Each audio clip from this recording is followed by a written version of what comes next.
Dumayo pa mula sa iba't ibang bahagi ng bansa ang ilang mga deboto sa Minor Basilica and National Shrine of Jesus Nazareno ngayong bisperas ng Pista ng Poon. Sa gitna nito, naghalat naman ang mga pulis sa paligid ng simbahan para masiguro ang kaayusan. Narito ang Express Report ni Hannibal Talete.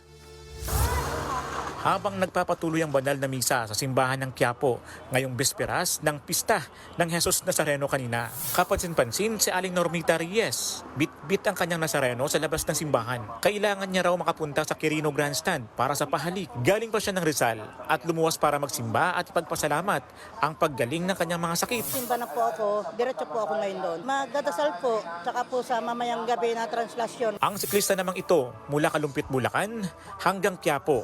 Pinadyak lang niya makarating lang dito sa Pista ng Jesus Nazareno. Dasal din niya na maging maayos ang kanilang pangangatawan. Dahil sa piyesta ng Quiapo, every time, pagka yearly na naging tradisyon namin na pumupunta dito Galing naman si Aling Melody sa San Pedro, Laguna. Maliit pa kasi ako, nagtitinda na ako rito 8 years old pa lang ako. Naniniwala lang ako talaga sa kanya. Kasi lahat naman ng hinihiling ko, nabibigay naman niya. Patuloy ang mahigpit na seguridad sa loob at labas ng Minor Basilica and National Shrine of Jesus Nazareno. May dala ang ilang pulis na K9 unit na umiikot sa labas at loob ng simbahan. Mahigit 300 miyembro ng Manila Police District ang ipinakalat sa paligid ng simbahan.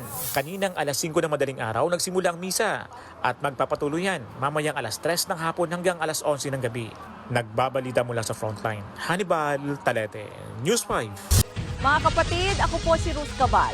Maging maalam at may pakialam sa mga may init at rumaratsyadang balita sa Frontline Express. Para maging updated sa balitaan, mag-subscribe lang sa social media pages ng News 5.